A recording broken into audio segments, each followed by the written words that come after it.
कि एक ना एक दिन बेलपत्र का पत्र मेरे मुख में अगर जाता रहेगा तो मेरे भीतर की इंद्रियां संयमित रहेंगी, और जब भीतर की इंद्रियां संयमित रहेगी तो एक ना एक दिन मेरा महादेव भी मेरे पास में मुझे वरने के लिए जरूर आएगा।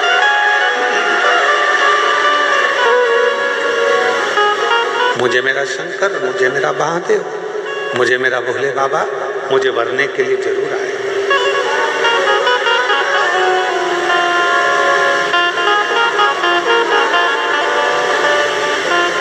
शिव महापुराण की उमा संहिता कहती है, शंकर जी पे चढ़ा हुआ जल का आचमन, शिव जी पे चढ़े हुए जल का प्रोक्षण,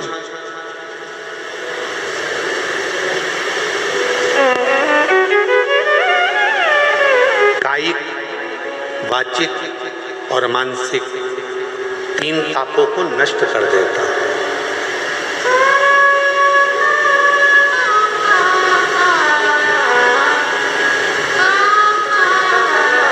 तीन तापों को मिटा देता है, चाहे वो कायिक हो, चाहे वो वाचिक हो, चाहे वो मानसिक।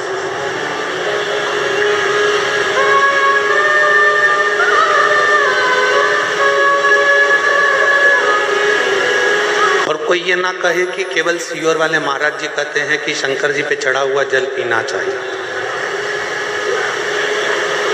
हम आप सबसे कहेंगे, जितने आस्था चैनल पर सुन रहे हैं, जितने तीनों पंडालों में और पंडालों के बाहर जितने भक्त बैठे हैं, पीछे गेट के बाहर, इधर वहाँ जहाँ तहाँ भक्त बैठे हैं, उन सबसे एक बात कहेंगे, आप हमारी बात पर भरोसा मत करो, आप तो गीता प्रेस गोरखपुर की शिव महापुराण लेकर आओ और उस शिव महापुराणों को घर पर एक बार पढ़ कर देखो। उसमें आपको मिलेगा कि शंकर जी पे चढ़े हुए जल का जो आचमन कर लेता है वो फिर संसार सागर में जन्म नहीं लेता, उसकी मुक्ति हो जाती है, मोक्ष।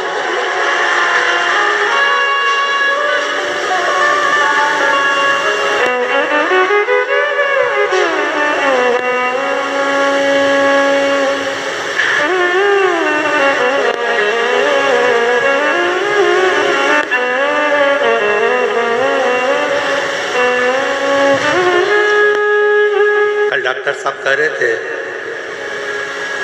श्रीमान सुजय बीके पाटिल जी, कहा गुरु जी, जब पंडाल वाले को फोन किया गया और पंडाल वाले से कहा गया कि 5 लाख लोग एक साथ बैठ जाएं, ऐसा पंडाल बनाना है, तो पंडाल वाला बोला कि 5 लाख लोग पंडाल में आ जाएंगे। तो डॉक्टर साहब बोले, सुजय बीके पाटिल जी बोले, कहने लगे हाँ 5 लाख लोग आ जाएंगे। तो डॉक्टर साहब कल बता रहे थे कि जब ये 5 लाख भक्तों का पंडाल कल पहले दिन ही भरा गया तो पंडाल वाले को भी आश्चर्य हुआ कि इतने भक्त कैसे। हम डॉक्टर सुजय बीके पाटिल जी को और माननीय श्री नामदार राधा कृष्ण बीके पाटिल जी को धन्यवाद देते हैं। शिव महापुराण का तो ये आनंद है, साथ में डॉक्टर साहब आपका और बीके पाटिल जी आपका प्रेम भी आपके क्षेत्रवासियों के प्रति बहुत ज़्यादा है, इसलिए भक्तों का सैलाब। ये भक्तों का आगमन, ये भक्तों का आना शिव तत्व की ओर अविरल भक्ति को प्राप्त करना।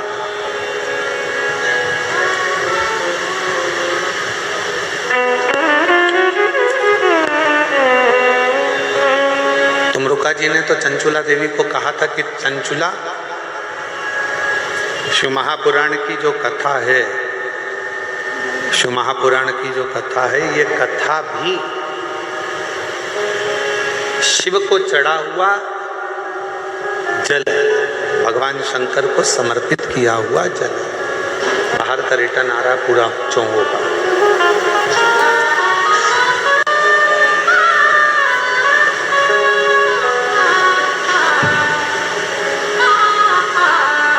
शिव महापुराण की कथा को श्रवण कर कर जाता है, ये समझ कर जाता है कि हम शंकर भगवान को चढ़े हुए जल का आचमन कर कर, शिव को प्राप्त कर कर, भगवान शंकर की शरणागति प्राप्त कर कर, भगवान शंकर की भक्ति प्राप्त कर कर हम जा रहे हैं। ये प्रेशर बढ़ाओ ना यहाँ का मंच का। हम शिव की अविरल भक्ति को प्राप्त कर कर जा रहे हैं।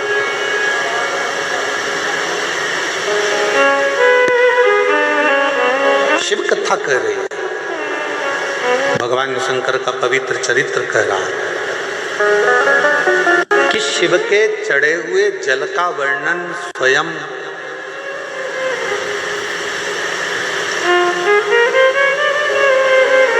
यमराज की जो धर्मपत्नी है, यमराज की जो धर्मपत्नी है जिसका नाम है धुमोरना। क्या नाम है उसका? धुमोरना। फिर से बोलो आप लोग, आवाज नहीं आई, डबल से बोलो। धुमोर, ये यमराज की धर्मपत्नी,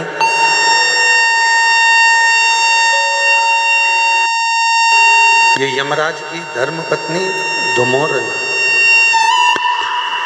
धुमोरना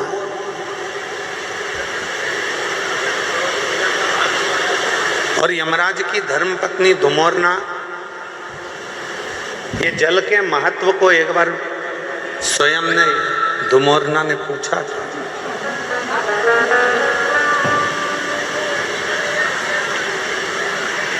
जल के महत्व को धुमोरना ने एक बार पूछा था। शिव महापुराण की कथा कहती है कि एक बार धुमोरना ने शंभु शरणे पड़ी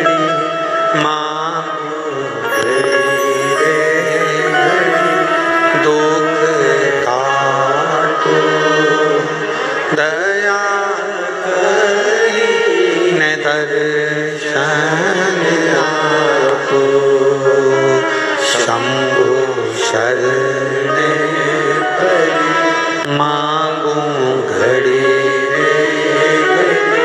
दुख काटो दया करी न दर्शन आपो। धुमोरना ने एक बार देखा यमराज की साक्षी में भैंसे से।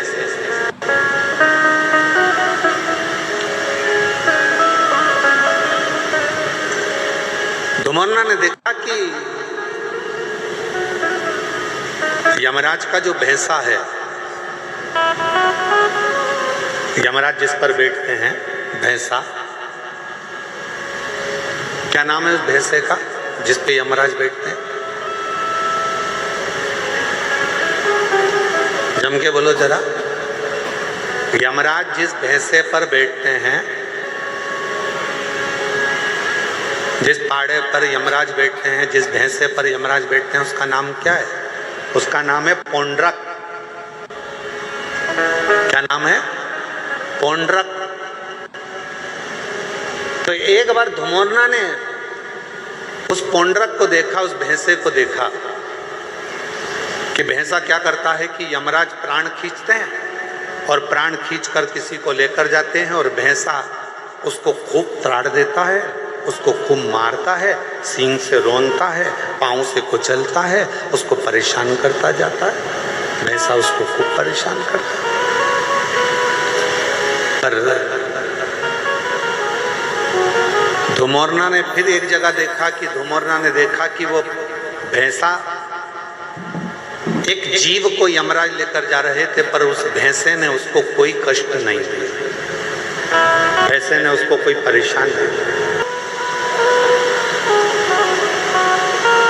अब किसी को तो भैंसा मारता था और किसी को नहीं मारता, किसी को कष्ट देता था, किसी को नहीं देता था। धुमोरना के मन में, यमराज की धर्मपत्नी के मन में ये बात अड़ गई और यमराज की धर्मपत्नी के मन में ये बात अड़ी और यमराज की धर्मपत्नी ने विचार करा आखिर ये हो क्या रहा।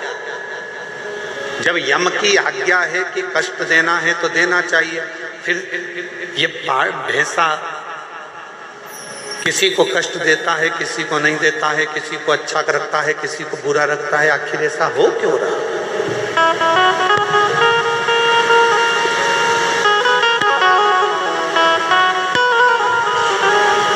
धुमोन्ना ने भैंसे को बुलाया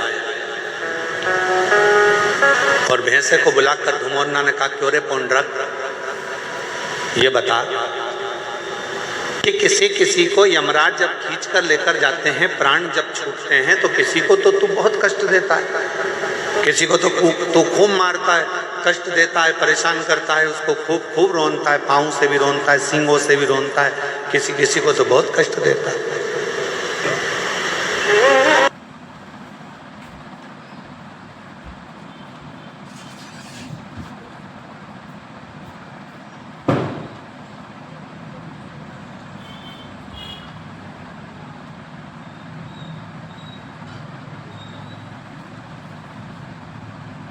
हरिद्वार गया, गंगा जी का जल भरकर लाया, तो गंगा जी का जल आसपास में बांटते थे। पहले ऐसा नियम, अब बीच में लोगों ने ये नियम बंद कर कर गिफ्ट बांटना चालू कर दिया। हम केदारनाथ जी गए थे, तुम्हारे लिए गिफ्ट लेकर आए। हम हरिद्वार गए थे, तुम्हारे लिए गिफ्ट लेकर आए। हम शिरडी गए थे, तुम्हारे लिए गिफ्ट लेकर आए। फिर गिफ्ट का काम बंद हुआ तो लोगों ने फिर प्रसाद देना चालू करा। हम उज्जैन गए थे, तुम्हारे लिए प्रसाद लेकर आए। हम वहाँ गए थे, तुम्हारे लिए ये प्रसाद लेकर आए। हम तुम्हारे लिए ये प्रसाद लेकर आए। शिव महापुराण की कथा कहती है, किसी मंदिर, देवालय, शिवालय या किसी तीर्थ का सबसे बड़ा प्रसाद होता है वहाँ की पवित्र नदी का कुंड का जल। वो जल जब हम अपने आसपास में देते हैं तो हमें हजारों हजारों तीर्थ का पुण्य फल प्राप्त हो जाए।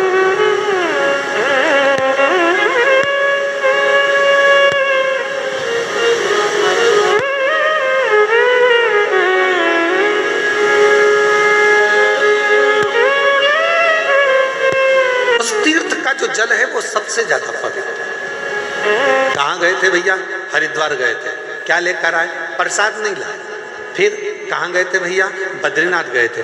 क्या लेकर आए? तो कहा हम कुछ लेकर नहीं आए, हम तो केवल थोड़ा सा माँ अलकनंदा का जल लेकर आए। हम कहाँ गए थे? यमुनोत्री, हम यमुना जी का थोड़ा सा जल लेकर आए। हम कहाँ गए थे? नासिक, त्र्यंबक, हम गोदावरी माँ का जल लेकर आए। हम कहाँ गए थे? तो ओमकारेश्वर, हम माँ नर्मदा का जल लेकर आए। हम कहाँ गए थे? उज्जैन महाकाल। क्या लाए? थोड़ा सा क्षिप्रा महारानी का जल लेकर आए। हम कहाँ गए थे? प्रयागराज। क्या लाए? त्रिवेणी का जल लेकर आए। उस जल की महत्वता।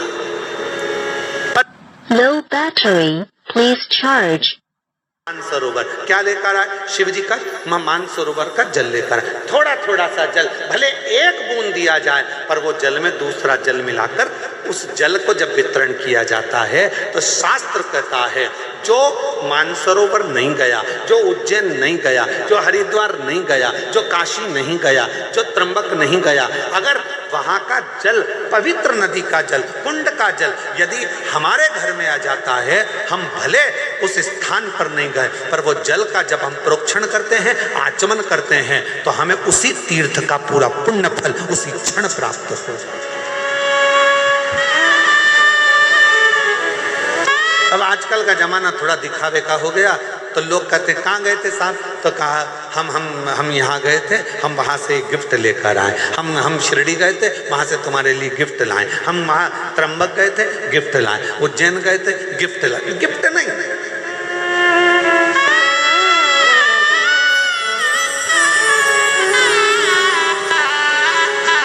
अभी कथा में हमने कहा था, जलगांव की कथा में,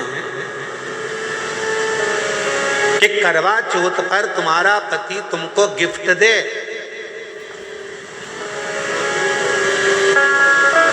पर तुम अपने पति को कसम खिलवाना। बोला था कि नहीं बोला था? अरे जम के तो बोलो। तुम अपने पति को सौगंध दिलवाना करवा चौथ के दिन कि तुम मुझे गिफ्ट दे रहे हो, चलेगा, पर मुझे भी एक गिफ्ट चाहिए कि तुम कसम खाओ, सौगंध खाओ कि जब भी गाड़ी चलाओगे तो हेलमेट जरूर लगाओगे। जब भी गाड़ी चलाओगे तो हेलमेट। ये गिफ्ट तो मुझे कि क्योंकि तुम हो तो मेरा घर है, तुम हो तो परिवार है, तुम हो तो मेरा कुटुंब है, तुम हो तो मेरे बच्चे हैं, और तुम हो तुम मेरे। हेलमेट लगाओ, 4 व्हीलर गाड़ी चलाओगे सीट बेल्ट लगाओ, ये शपथ दिलवाओ।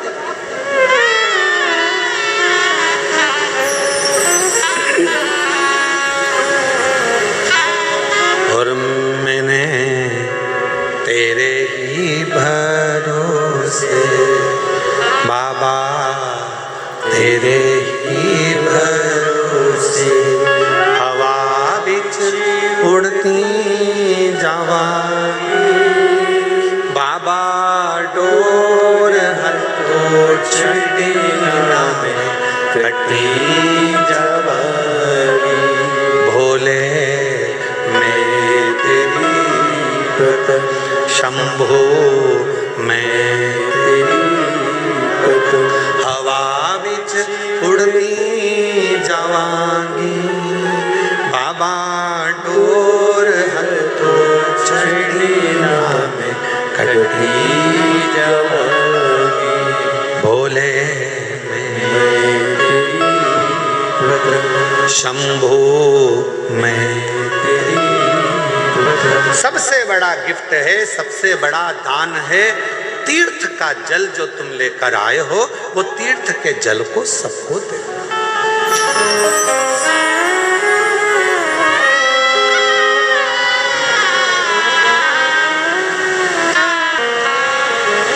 मुख में गंगा जल हो, ब्रज का बंसी बट हो, मुख में गंगा जल हो, ब्रज का बंसी बट हो,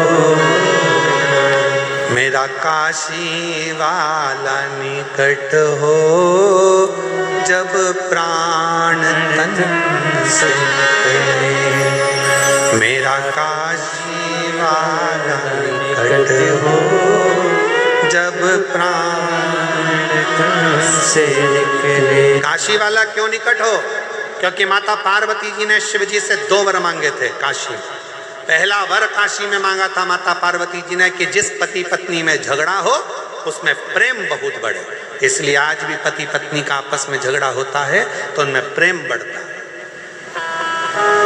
पति झगड़ा कर जाता है, ऑफिस से आते से ही पूछता है क्यों तेरी मम्मी कहाँ गई, तुरंत पूछता, मतलब झगड़ा समाप्त, प्रेम।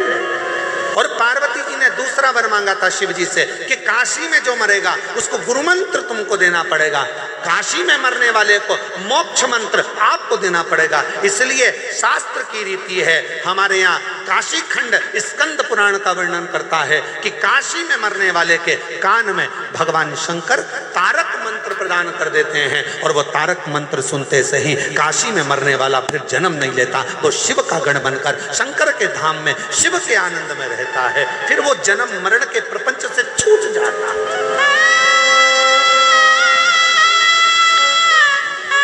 फिर वो जन्म मरण के प्रपंच से मुक्त हो गए, मुक्त।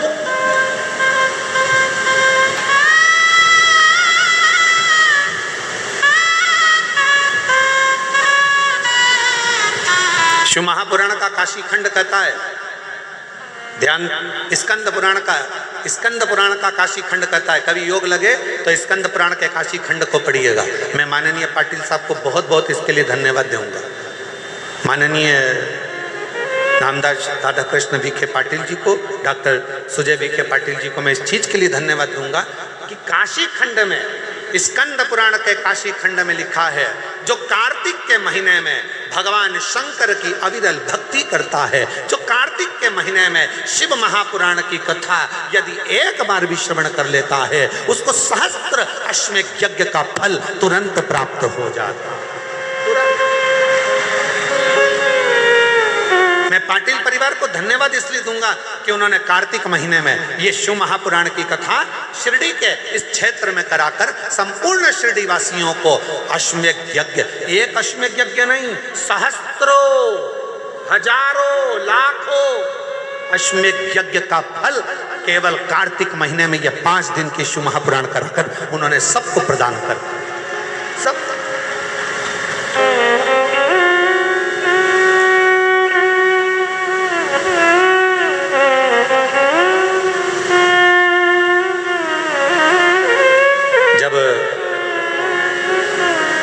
डॉक्टर सुजय विखे पाटिल जी कथा लेने के लिए सीहोर आए थे, तो उस समय पर बता रहे थे, उनको 2-3 तारीख बताई गई, पर उन्होंने जो तारीख चुनी वो कार्तिक के महीने की चुनी। तो हमको भी आश्चर्य हुआ कि जरूर माता पिता के संस्कार इतने प्रबल हैं कि कार्तिक के महीने की अगर तारीख चुनी है तो उसमें फली है।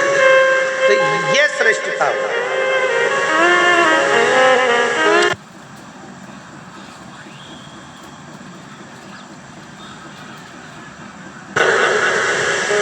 तो हमने जब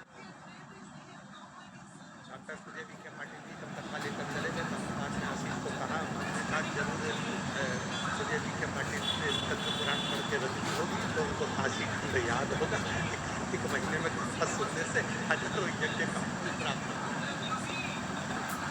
हमने कहा जरूर उनको ये बात का ज्ञान हो कि कार्तिक महीने में एक कथा भी यदि कोई दिल से श्रवण कर लेता है, शिव नाम ले लेता है, शंकर का स्मरण कर लेता है, शिव नाम की स्तुति कर लेता है, शंकर का अविरल भक्ति को धारण कर लेता है, शिव महापुराण की कथा कहती है, भगवान शंकर का चरित्र कहता है। आप और हम तो अपने घर पर दिवाली मनाते हैं, 33 कोटि देवी देवता काशी के घाट पर, गंगा के घाट पर दीपावली मनाते हैं। काशी के घाट पर दीपावली का पर्व मनाया जाता है।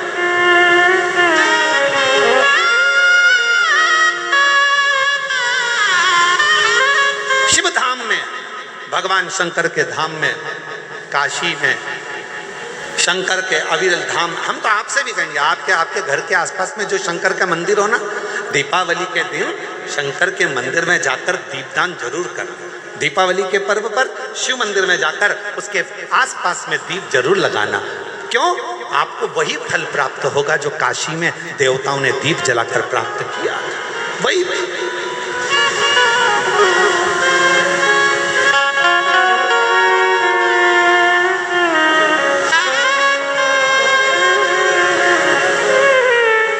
भगवान शंकर की अविरल भक्ति को धारण,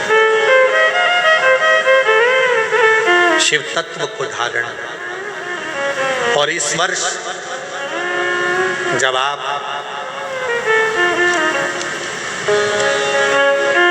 20 अक्टूबर को दिवाली मनाएं और 20 तारीख को जब आप दीपावली का पर्व मनाएंगे,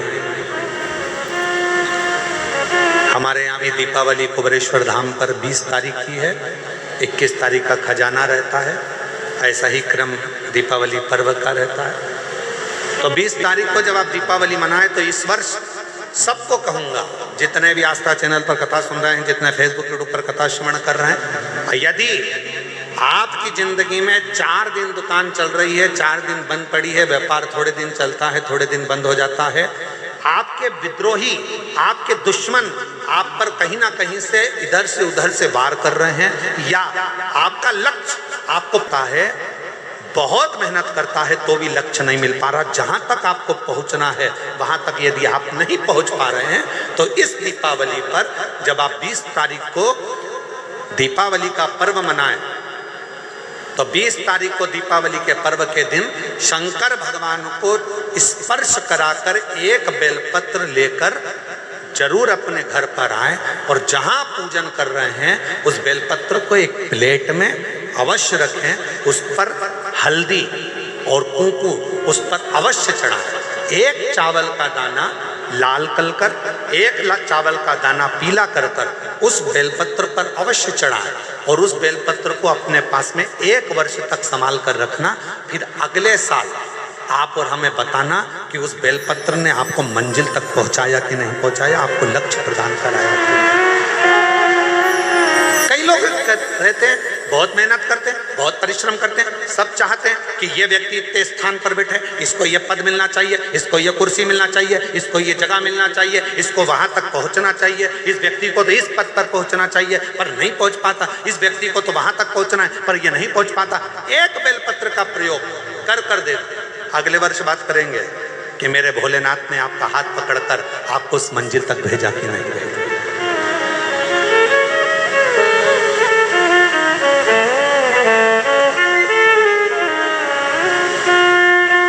कई व्यापारी, कई किसान कह देते हैं, अरे गुरुजी हमारी फसल पिट गई, अब की बार हमारी जो पिक थी वो पूरी की पूरी पिट गई, हमारा पानी ने बेकार कर दिया, हमारा इसने बेकार कर दिया, हमारा उसने बेकार कर दिया। बेचारा किसान कर्जे में होता चले जाता है, तकलीफ में होता चले जाता है। हम उनसे भी कहेंगे एक बार प्रयोग कर देखिए, एक बेलपत्री का दीपावली की रात्रि को, और अब की बार दीपावली का पर्व 20 अक्टूबर को जो मनाया जा रहा है, 20 अक्टूबर दीपावली पर्व के दिन एक बार प्रयोग कर देखिए कि वो बेलपत्र शिव जी को लगाया हुआ। क्यों? क्योंकि भगवान शंकर ने माता लक्ष्मी को जब भगवान विष्णु को दिया था, क्योंकि माता लक्ष्मी की माँ ख्याति देवी तो लक्ष्मी जी का विवाह शिव जी से करना चाहती थी, पर शंकर जी ने मना कर दिया था कि मैं विवाह नहीं करूंगा, इनको तो नारायण को दे दो। तो लक्ष्मी जी को भगवान शंकर ने जब यहाँ आया, तब माता लक्ष्मी ने वर दिया, भगवान शंकर से प्रार्थना करी, आप मुझे आज्ञा करो। शंकर भगवान ने कहा, जिस दिन तुम पृथ्वी पर भ्रमण करने के लिए आओ और जिस स्थान पर बेलपत्र विराजमान हो, उस स्थान पर तुम सदा विराजमान हो जाओ। वहां से फिर अविरल बोल बम का नारा है। इतना धीमा बोलोगे तो शिरडी वालों कल्याण तुम्हारा। अच्छे से बोलो जरा, बोल बम का नारा है। हर हर महादेव। शिव तत्व की प्राप्ति।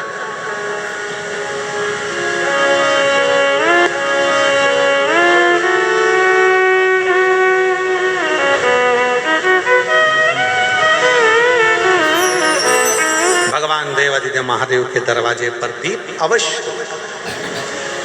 हमारे यहाँ कुबेरेश्वर धाम पर लोग दिवाली मनाने के लिए जब आते हैं, दीपावली पर्व के लिए जब आते हैं, खजाने के लिए जब आते हैं, तो भक्ति के साथ, अविरल भक्ति के साथ शिव तत्व को प्राप्त करने के। और शिव क्या ना दे, भगवान शंकर क्या ना दे। तेरी कृपा बिना न हिले एक भी ले, विश्वास तेरी कृपा से तनु तनु। बखान क्या करूं मैं राखों के ढेर का, चपटी भगोत में खजाना कुबेर का। उसके स्पर्श मात्र राख का हो जाता है, स्पर्श मात्र एक भभूत का हो जाता है, तो वो भस्म भी करोड़ों का धन बन जाती है। वो भस्म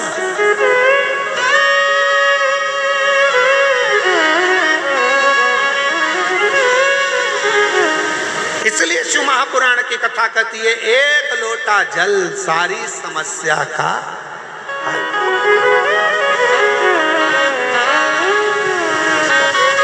एक लोटा जल लेकर शिव मंदिर जरूर जाओ। वो कहे शिव एक लोटा पाणी घेऊन खूपचा महत्व आहे।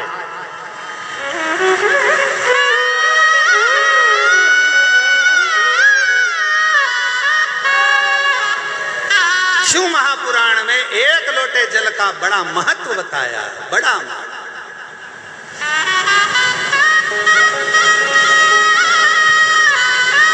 शिव पिंडीचा एक लोटा पाणी घेऊन, तो जो एक लोटा जल शंकर की पिंडी पर जल चढ़ा देता है, उसका खूब खूब खूब खूब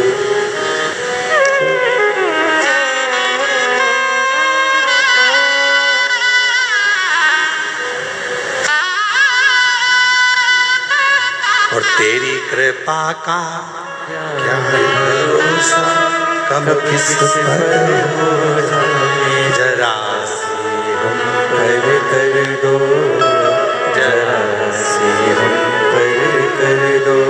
तेरी तेरी कृपा का क्या है भरोसा, कब किस पर हो जाए जरा सी हम पर कर दो, जरा सी हम पर कर दो। जिस पर ही हो गई तेरी कृपा करुणा वो भव पार हुआ, भव पार हुआ। पापी हो चाहे जितना उसका भी बाबा उद्धार हुआ, उद्धार हुआ। गिद्ध अजामिल गणिका जैसे तेरे मन को भाए जरा सी हम पर कर दो, जरा सी हम पर कर दो। तेरी कृपा का क्या क्या है भरोसा, कब किस पर हो जाए जरा सी हम पर कर दो, जरा सी हम पर कर दो। तेरी कृपा का क्या है भरोसा, कब किस पर हो जाए जरा सी हम पर कर ये उसकी उदारता है, ये उसकी करुणा है, ये उसकी कृपा है, ये उसकी दया है। आप दिल से उसको पुकारो, वो दिल से झोली भरता है। आप दिल से पुकारो, दिल से कहो उसको, दिल से विनय करो उसको, दिल से निवेदन करो उसको, वो सुनेगा, आएगा, देगा, झोली भरेगा, जाए। तो शंकर भगवान पर चढ़े हुए जल की महत्वता शिव महापुराण की कथा कहती है। भगवान शंकर का पवित्र चरित्र कह रहा है कि मरने वाले व्यक्ति के मुख में गंगा जल क्यों दिया जाता है। आपके बच्चे पूछें, आपके रिश्तेदार पूछें तो उनको बताना कि शिव महापुराण में वर्णन आता है, स्वयं यमराज की धर्म पत्नी धुमोरना ने यह प्रश्न स्वयं जिस पर यमराज बैठते हैं उस भैंसे से, उस पौंड्रक से पूछा, भैंसे से कि तू किसी को कष्ट देता है, किसी को नहीं देता।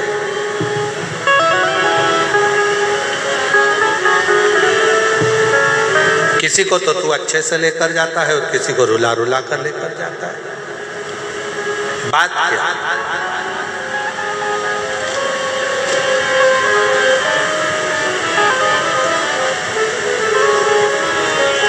क्या बात है? तो भैंसे ने कहा कि मैंने शिव जी ने, शंकर भगवान को मैंने वचन दिया, क्योंकि मेरे देवाधिदेव महादेव ने तो मुझे यमराज को दिया। आज अगर मैं यमराज के पास में हूं, यदि मैं यम के साथ में रह रहा हूं, तो इसमें शिव जी की कृपा है, मुझे शंकर भगवान ने करुणा कर दिया।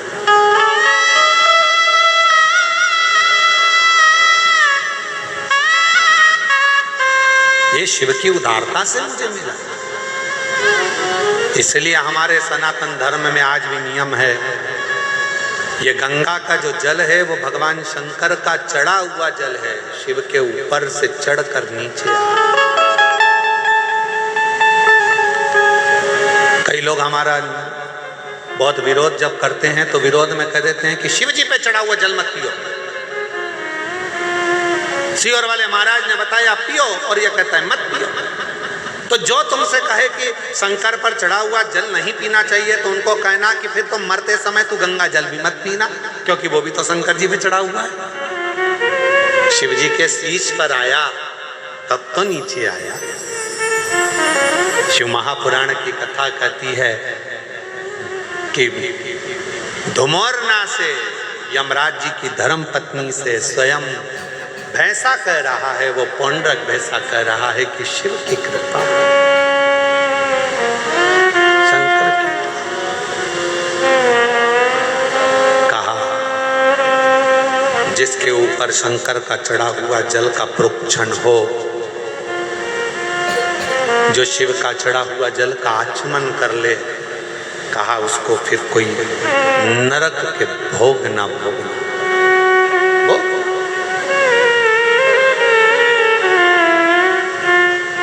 मुख में गंगा जल हो, ब्रज का बंसी बट हो, मुख में गंगा जल हो। ब्रज का बंसी बट हो, मेरा काशी वाला निकट हो। जब प्राण तन से निकले, मेरा काशी वाला निकट हो। जब प्राण तन से निकले।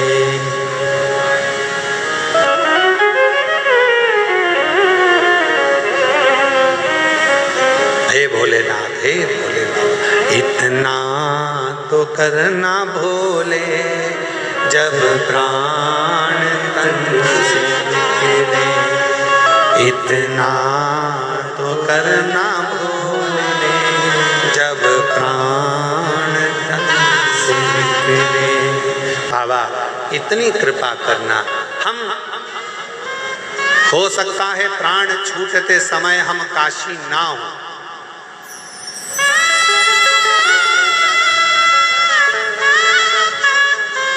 हो सकता है प्राण छूटते समय हम काशी ना हो,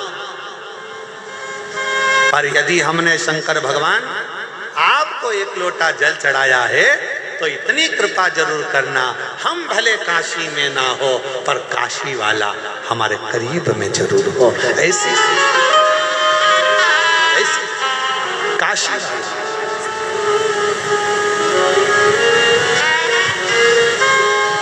ये कृपा करना, ये करुणा करना, ये दया करना।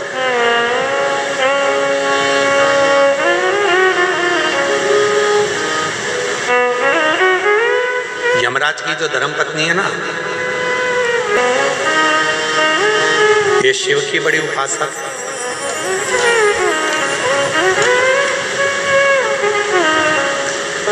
ध्रुमोर्ना दक्ष प्रजापति की बेटी है। शंकर भगवान की धर्म पत्नी भी माता सती भी दक्ष प्रजापति की बेटी है। कामदेव की धर्म पत्नी रति भी दक्ष प्रजापति की बेटी है। यमराज की धर्म पत्नी वो भी ध्रुमोर्ना भी दक्ष प्रजापति की बेटी। महाराज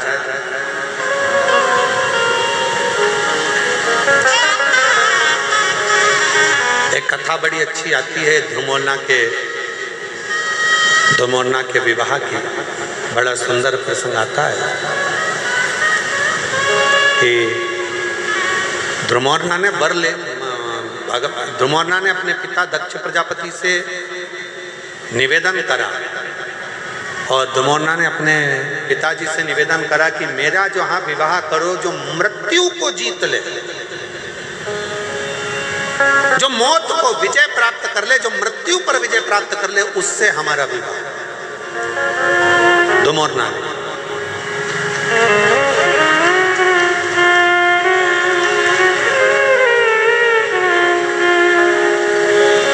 अपने पिताजी से कह रही है ध्रुमोर्ना, दक्ष प्रजापति से कह रही है ध्रुमोर्ना,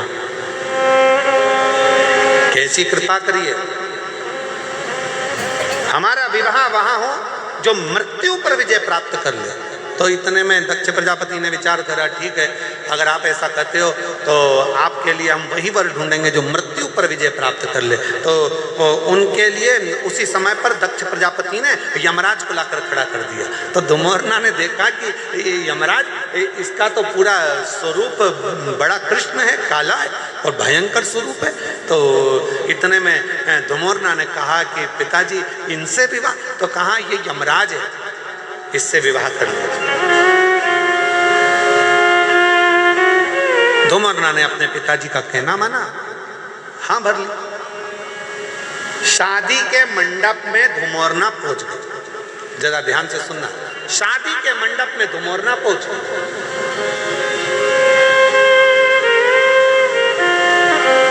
और शादी के मंडप में जैसे ध्रुमोर्ना पहुंची यमराज बाजू में पास में आकर बैठा और यमराज से धुमोरना ने मुस्कुरा कर कहा कि आज मुझे बड़ी प्रसन्नता हो रही है कि मुझे जो पति मिला है वो मृत्यु पर विजय प्राप्त करने वाला है, मृत्यु पर विजय। इतने में तुरंत यमराज ने कहा, धुमोरना तुम्हें गलतफहमी हो रही है, मैं मृत्यु पर विजय प्राप्त नहीं करता हूं, मैं व्यक्ति को मृत्यु देता हूं। इतने में तो धुमोरना उठकर खड़ी हुई। धुमोरना ने विचार करा कि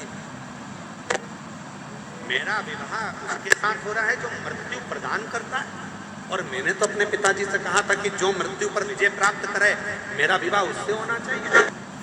इतने में तुरंत यमराज ने कहा कि मृत्यु पर मैं विजय प्राप्त नहीं कर सकता, पर धुमोरना मृत्यु पर तो केवल एक है जो विजय प्राप्त कर सकते हैं, पर उनका विवाह माता सती के साथ, तुम्हारी बहन के साथ हो चुका है, और वो देव अधिदेव महादेव हैं जो मृत्यु पर विजय प्राप्त कर लेते हैं।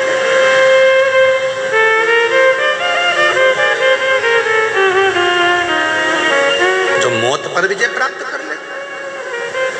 इतने में धुमोरना उठकर चली गई, और जैसे ही धुमोरना उठकर गई, दक्ष प्रजापति को सूचना मिली कि मेरी बेटी यमराज से विवाह नहीं करना चाहती, अब करा क्या जाए। इतनी देर में दक्ष प्रजापति ने अपनी दूसरी बेटी विजया को मंडप में ले जाकर बिठा दिया। शादी के मंडप में जैसी विजया बैठी, वैसे ही उसी समय, उसी पल, उसी घड़ी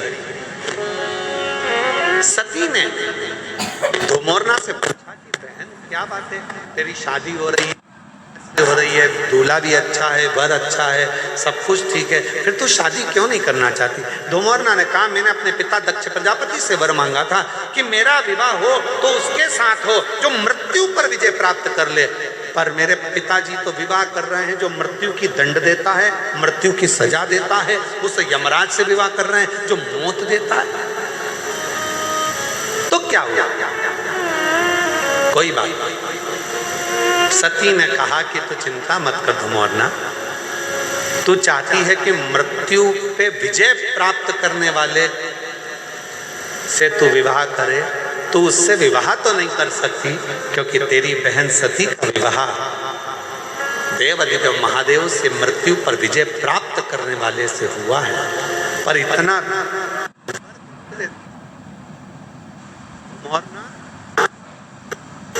तेरा पति मृत्यु लोक में जाकर जिस व्यक्ति के प्राण को लेकर जाएगा यमलोक में, उस समय पर जिसके प्राण छूट रहे होंगे, उसके मुख से यदि शिव का नाम निकल गया तो धुमोरना उसी क्षण तुझे शंकर का दर्शन हर पल हर घड़ी होता है, हर पल। और उसका वर क्या प्राप्त होगा, उसका फल क्या प्राप्त होगा? शिव महापुराण की कथा कहती है, श्री शिवाय नमस्तुभ्यम, ओम नमः शिवाय, ओम नमः शिवाय, ओम नमः श्री शिवाय नमस्तुभ्यम बोलने वाला, ओम नमः शिवाय बोलने वाला, हर हर महादेव बोलने वाला, बोल बम का नारा है, बाबा है सहारा है, ऐसे उच्चारण करने वाला, शिव तत्व को गुंजायमान करने वाला, शंकर के नाम को लेने वाला जब अपने प्राणों को छोड़ता है और उसके मुख से यदि भूलवश भी शिव का नाम निकल जाता है तो धुमोरना शिव जी का दर्शन करती है और यमराज से प्रार्थना करती है, आप इस जीव को जब लेकर आओ तो नरक लेकर मत जाना, इसको बैकुंठ छोड़कर आना, वहां देवता इंतजार कर, वहां देवता इंतजार कर।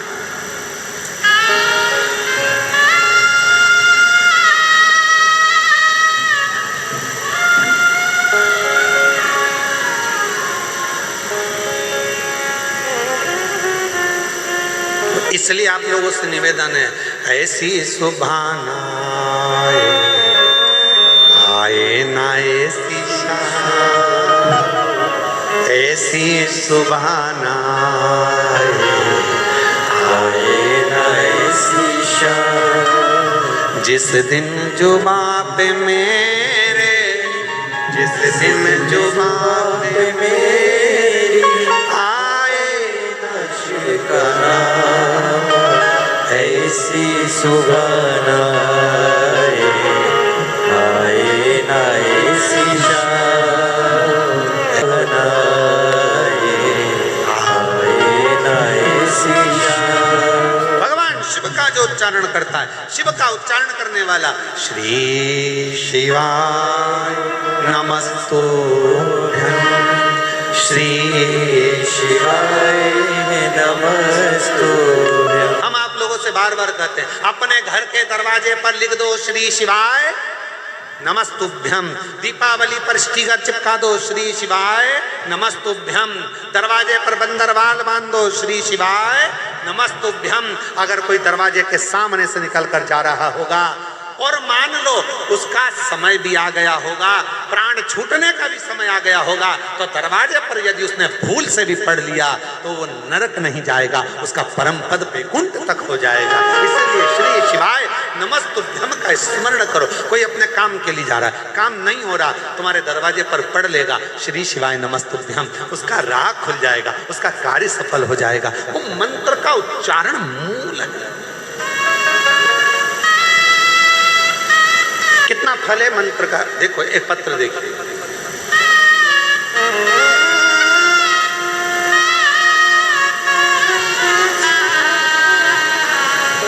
वनिता प्रताप सिंह परदेशी,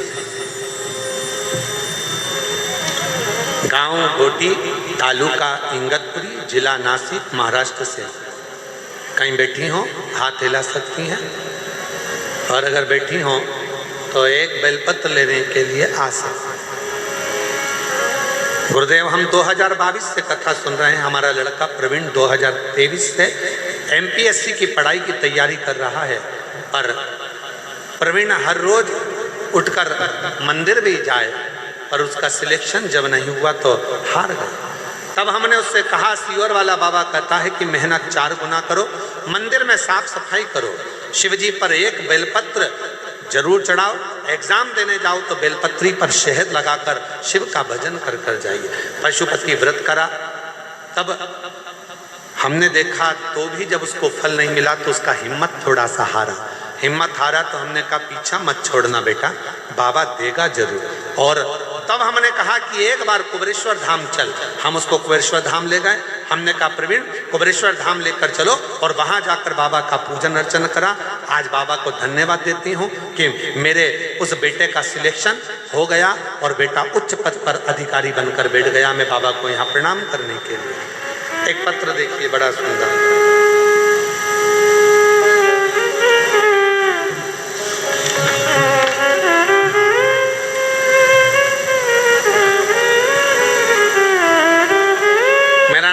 कल्पना सूर्यभान चित्ते, महाराष्ट्र के अहिल्या नगर से ही हूँ, और अहिल्या नगर गांव महाकालवाड़। जरा पढ़ो, जरा पढ़ के बताओ। महाकालवा गांव, ठीक है, श्री रामपुर अहिल्या नगर से। बाबा, मेरी शादी को 22 साल हो गए थे, पर मुझे संतान नहीं हुई। बाबा, मेरे यहाँ बच्चा नहीं था, संतान का सुख नहीं था। बहुत सारे दवाखाना दिखाए, लेकिन उसका कोई फायदा नहीं हुआ। हमने सभी आशा छोड़ दी थी। तभी एक सूरज की किरण जैसे खबर मिली, जो मैं आज बताने जा रही हूँ। मेरी बहन गुरु ननंद ने बताया कि भोले बाबा की कथा में जाओ, वहाँ बाबा सभी समस्या का हल करते हैं। हम नहीं जान पाए। तब उसने कहा, सियोर वाला महाराज कथा करता है, उसके पंडाल में बैठकर यदि कथा सुने, उसकी मिट्टी को पेट पर लगाए तो गर्भ जरूर ठहरता है। हमने विश्वास नहीं करा, जब इतने डॉक्टर फेल हो गए तो ये मिट्टी क्या करेगी। हम जलगांव चले गए, वहाँ की मिट्टी को पेट पर लगाया, 40 गांव की कथा भी सुनी और 40 गांव की कथा सुनकर हम आए, पशुपति व्रत करा, सफेद आंकड़े की जड़ का प्रयोग करा। आज बाबा की कृपा से 23 साल के बाद बाबा ने मेरी गोदी भर दी, मेरे यहाँ 23 साल के बाद औलाद हो गई। मैं बाबा को प्रणाम करने के लिए, कहीं बैठी हो तो हाथ हिला सकती हैं। मेरा नाम सो कल्पना सूर्यभान चित्ते, जिला अहिल्यानगर, तहसील श्री रामपुर, गांव का नाम डेस डेस डेस, महाराष्ट्र। ठीक है, कहीं बैठी हो तो आ सकती हैं। एक बेलपत्र, अगला पत्र देखो।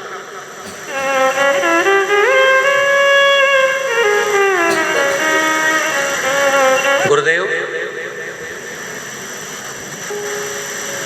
मैं महाराष्ट्र के संगम नगर से रहने वाली हूँ। बहुत दुखी रहती थी गुरुदेव। मेरे बड़े बेटे के यहाँ 12 साल हो गए थे और 12 साल हो गए पर उसके यहाँ कोई संतान की प्राप्ति नहीं हो रही थी। दोनों उसके जीवन से बहुत दुखी थे गुरुदेव। मुझे भी असफलता महसूस हो रही थी, तब समझ में नहीं आया।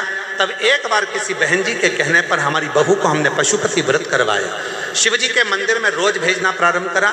हमने सुना कि शिव महापुराण के पंडाल में जाकर जो बैठता है, जो मांगता है उसको वो प्राप्त होता है। बहू को भेजा, परभणी कथा श्रवण करवाई और बाबा की ऐसी कृपा हुई, 2 बार पशुपति व्रत करे, 2 बार सफेद आंकड़े की जड़ का प्रयोग करा और बाबा की कृपा से हमारी बहू को जुड़वा बच्चे हुए, एक श्री एक शिवाय, दोनों 12 साल के बाद हुए। बाबा को मैं प्रणाम करने के लिए, कहीं बैठी हो तो अपने बच्चों को ला सकती।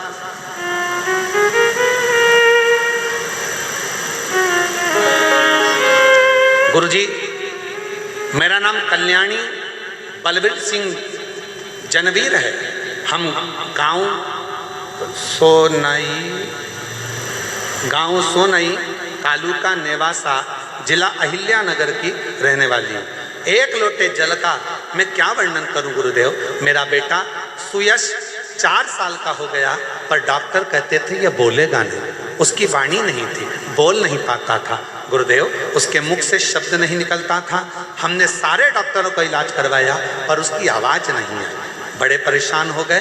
तब हम 7 नवंबर 2024 को सीहोर गए और वहाँ जाकर हमने कंकर शंकर की पूजन करी और एक रुद्राक्ष लेकर आए। रुद्राक्ष को तांबे के लोटे में गलाकर शिवजी को जल चढ़ाना प्रारंभ किया। उस जल का आचमन मेरे बेटे को कराती। अब मेरा बेटा स्कूल भी जाता है और बोलना भी प्रारंभ कर दिया। मैं बाबा को यहाँ प्रणाम करने के लिए, कहीं बैठे हो तो आ सकते हैं। और तेरी कृपा का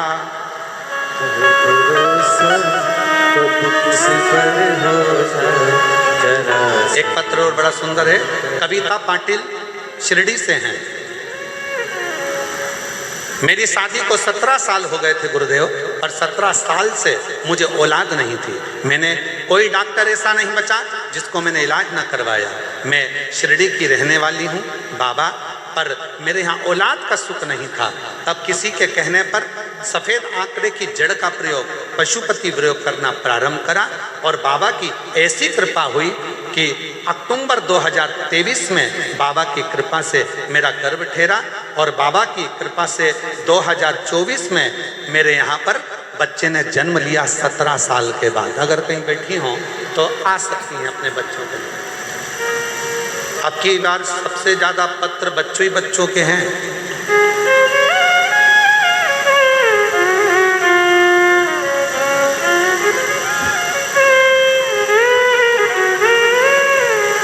एक और पत्र है, मनोज राय सोनी नासिक से हैं। 19 साल से औलाद नहीं थी। शादी के 19 साल हो गए थे, संतान का सुख नहीं था। बाबा की कृपा से फरवरी 2023 में 19 साल के बाद औलाद हुई है। जोरदार ताली बजाएं, कहीं बैठे हो तो आ सकते हैं। और तेरी कृपा का भरोसा कब किस पर हो जाए। उसे आज कथा का द्वितीय दिवस, जहाँ जगह मिले वहाँ बैठकर भगवान देवदेव महादेव से प्रार्थना करें।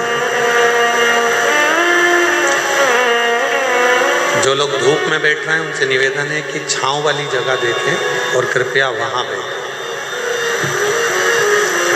जहाँ जगह मिले वहाँ बैठकर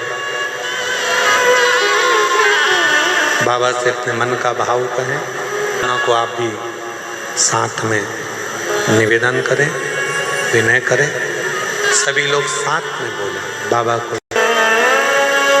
आप जिस गांव में रहते हो, जिस नगर में रहते हो, वहाँ के छोटे छोटे व्यापारी तैयारी करके रखते हैं, दिवाली आई है, सामान बिकेगा।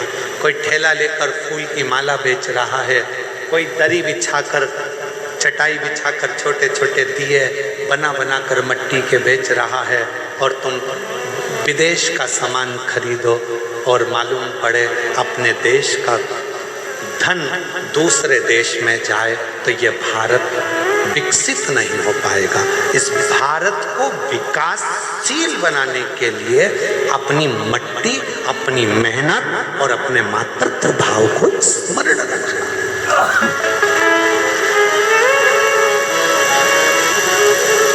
हम मना नहीं करेंगे कि बड़े मॉल मत जाओ, पर निवेदन है दीपावली का पर्व, छोटी सी दुकान पर जाते हो तो 25 बार पूछते हो, भैया ये कपड़ा बहुत महंगा है, भैया ये सामान बहुत महंगा है, छोटी सी दुकान पर। और बड़े बड़े मॉल में जाते हो तो केवल पढ़ते हो कि प्राइस कितना है और देख लेते हो। भले अब माँ कोई नहीं पूछेगा कि कम करो कि ज़्यादा करो कि ऐसा करो कि वैसा करो, पर वहाँ पर तुमको तो VIP बन के जाना है ना, जोरदार बंटन के। जो सामान मिलेगा उठा के रखते जाओगे, रखते जाओगे, रखते जाओगे। उसने बिल बना कर दे दिया, उतना कि उतना पैसा देकर आ जाओगे। पर अपने गाँव में जब छोटी सी दुकान पर जाते हो, मोल भाव करते हो। मोल भाव करना मतलब थोड़ा सा प्यार तुम्हारा दुकान वालों को और दुकान वालों का थोड़ा सा प्यार तुम्हारे पास आता है। अपनी मट्टी की गंध और अपनी मेहनत का फल लेकर जब तुम अपने घर आते हो, किसी के घर पर तुम्हारे 1 रुपया ज़्यादा जाने से अगर किसी गरीब बड़े के यहाँ दिया जल जाए तो समझ लेना कि दीपावली का पर्व मन गया। दीपावली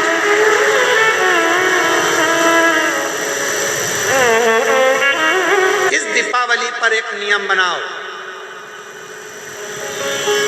बनाओगे कि हम कह के चले जाएंगे और तुम भूल जाओगे? अरे बोलो तो जम के रहे शिरडी वालों। बनाओगे? कौन कौन बनाएगा? जरा हाथ उठाओ जरा। सब बना रहे हो नियम? हाँ बनाओ, हम भी बनाए।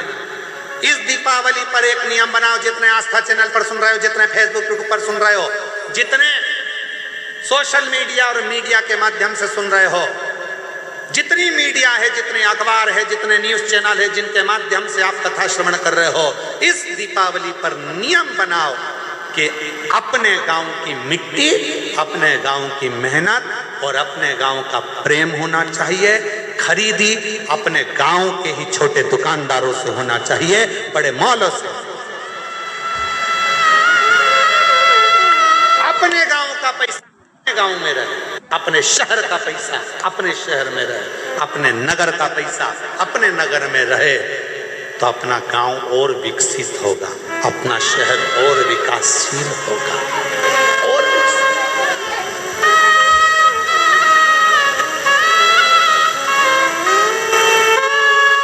एक किसान कितनी मेहनत करता है। एक किसान अनार लगाता है, एक किसान संतरा लगाता है, मौसम्बी लगाता है, एक किसान मक्का लगाता है। कितनी मेहनत करता है।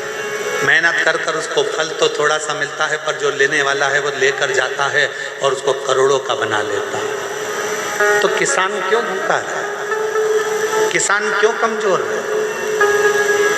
थोड़ी मेहनत अपने को करना है, थोड़ा परिश्रम। विकसित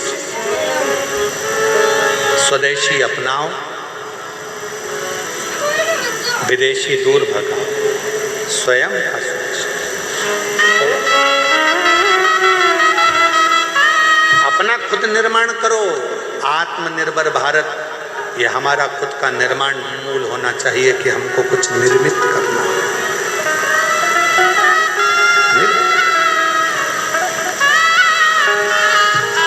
और देख लिया संसार, हमने देख लिया सब मतलब के यार, हम हमने देख लिया। झूठे नाते झूठे रिश्ते, झूठे नाते झूठे रिश्ते, झूठा है संसार हमने देख लिया।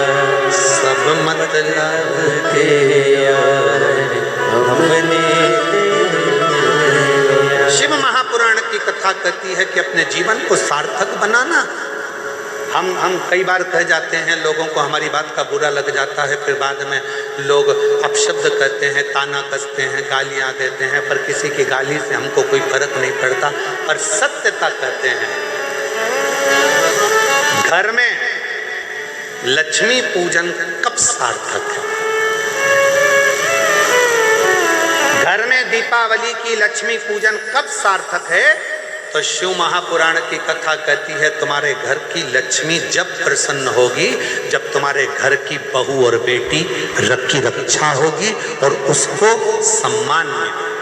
मालूम पड़े घर की बहू को सम्मान ना मिले और लक्ष्मी को घर में बुला रहे हो, तो बहू का आदर नहीं कर पा रहे तो लक्ष्मी का आदर कैसे होगा?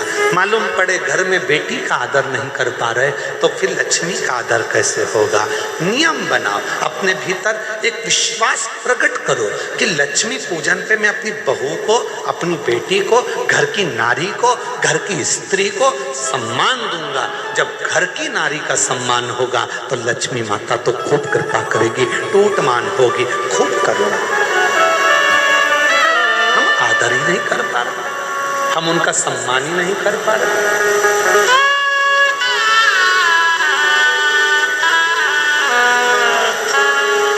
आदर करिए, सत्कार करिए, सम्मान करिए।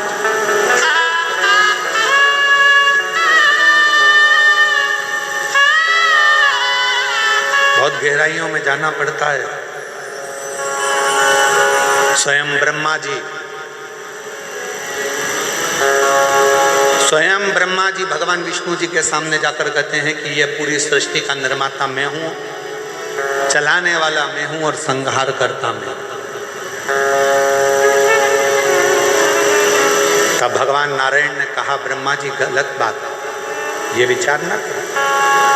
प्रभु आपकी कृपा से सब काम हो रहा है, भोले आपकी कृपा से सब काम हो रहा है। करते हो भोले बाबा मेरा नाम हो रहा है, करते हो डमरू वाले मेरा नाम हो रहा है। भोले आपकी कृपा से सब काम हो रहा है। शंभु आपकी कृपा से सब काम हो रहा है। ब्रह्मा जी के मन में ये भाव आ गया। ब्रह्मा जी को लगा कि सृष्टि का निर्माता मैं हूँ, ब्रह्मा जी को लगा कि सृष्टि चलाने वाला मैं हूँ, ब्रह्मा जी को लगा कि सृष्टि को बनाने वाला मैं हूँ। इतने में भगवान विष्णु के मुख से निकल गया कि ब्रह्मा जी इस तरह की बात मत करो। सृष्टि का निर्माता, सृष्टि का संहार करता, सृष्टि को चलाने वाला स्वयं भगवान विष्णु कह रहे हैं शिव महापुराण में कि इसको चलाने वाला, इसको बनाने वाला, इसको रचने वाला तो केवल एक है।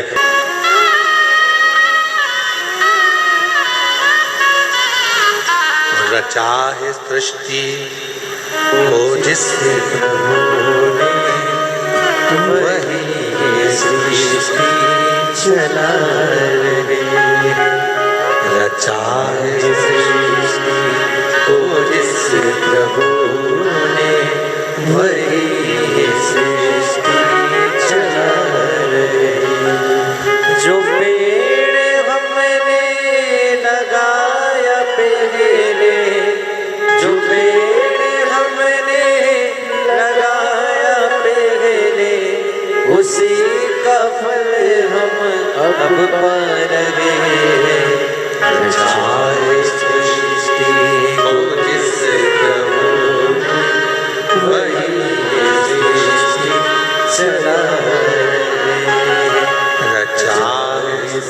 सृष्टि को जिस वही ये सृष्टि चला रहे। ब्रह्मा जी आप गलत हे ब्रह्मदेव, सब कुछ करने वाला मेरा देव अधिदेव महादेव, सब कुछ।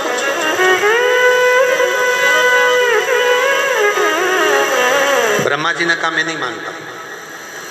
एक बड़ा सा पर्वत था जिसको भगवान ब्रह्मदेव और भगवान विष्णु दोनों ने घुमाना प्रारंभ करा। दोनों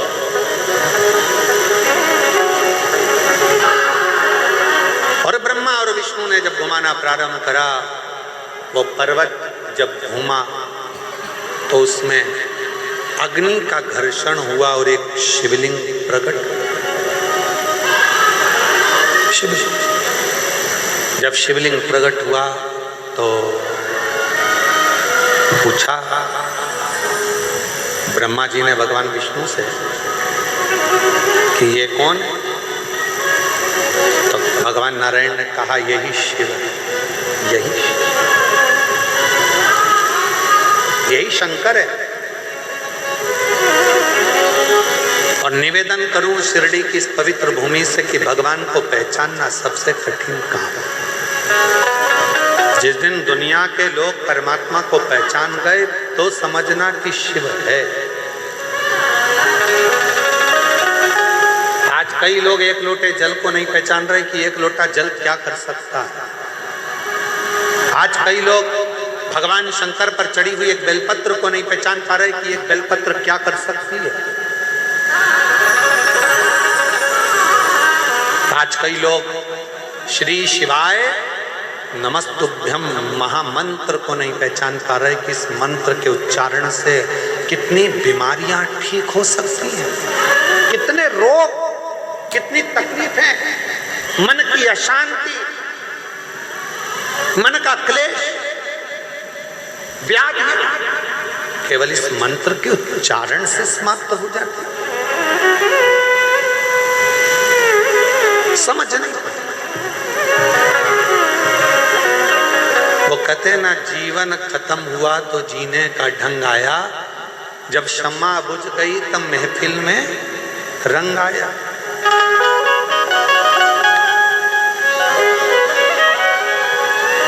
लोग समझ नहीं पाते। जब फिर बाद में समझ में आता है कि शंकर पर चढ़ा हुआ जल कितना कार्य करता है। इन पत्रों के माध्यम से जितने पत्र यहाँ आए हैं ना, एक एक पत्र का यदि आप अध्ययन करें तो एक एक पत्र में ऐसी ऐसी बातें लिखी गई हैं कि जिनको पढ़कर आप अपनी जिंदगी को सार्थक, क्या ऐसा हो सकता है? क्या ऐसा? अब आप विचार करो कि 23 साल तक जिस माता को बच्चे ना हो, 23 साल तक जिसको औलाद ना हो, तो डॉक्टर ने कह दिया कि इसको बच्चे नहीं होंगे, सारी आस छोड़ दी, और उसको 23 साल के बाद क्या बच्चा हो सकता है? जरा विचार करिए। किसी को 55 साल पे हुआ, एक जगह पर महिला की उम्र 55 वर्ष हो गई थी और तो भगवान ने बच्चा दिया। क्या हो सकता है? कब? जब विश्वास प्रबल। किसी ने पूछा क्यों गुरुजी, विश्वास का क्या मतलब होता है? हमने कहा जहां मतलब होता है वहां विश्वास ही नहीं होता है। लोग पूछते हैं कि विश्वास का क्या मतलब होता है, हम कहते हैं जहां मतलब है वहां विश्वास ही नहीं। मतलब की जगह पर विश्वास नहीं होता, और जब विश्वास होता है तो कोई मतलब नहीं होता, फिर तो केवल देव अधिदेव महादेव होता है, शिव होता है, और अपने भीतर की एक आकांक्षा, एक इच्छा जो शिव पूर्ण करते हैं।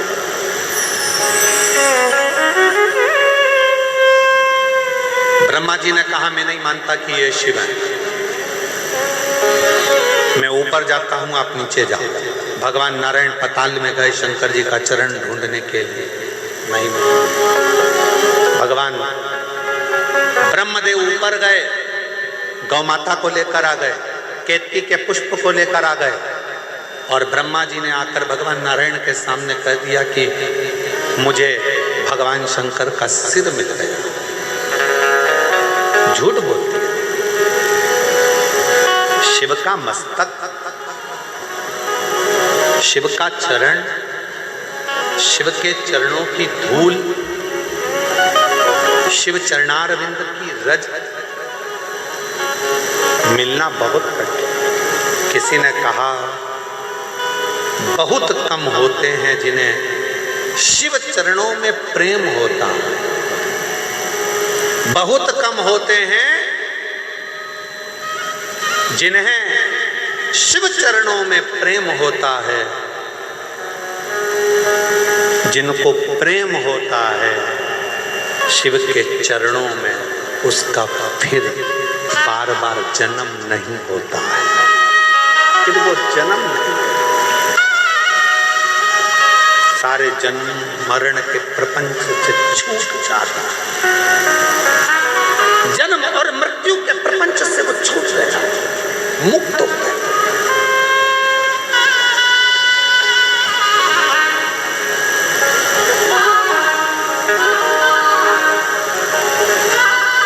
इसीलिए शायद कहा, भगवान ब्रह्मदेव को कहा गया कि आप झूठ बोल रहे हैं। ब्रह्मा जी कह रहे हैं मुझे शीश दिखा। आप ना माने गौ माता से पूछ ले, गौ माता ने झूठ बोल दिया। केतकी के पुष्प ने झूठ बोल दिया। शंकर जी ने श्राप दे दिया, ए केतकी के पुष्प मैं तुझे श्राप देता हूँ, सारे देवताओं पर तू चढ़ेगा पर शिव पर कभी नहीं चढ़ेगा, क्योंकि तूने झूठ बोला। शंकर को असत्य पसंद नहीं है, इसलिए शिव को सत्य पसंद है।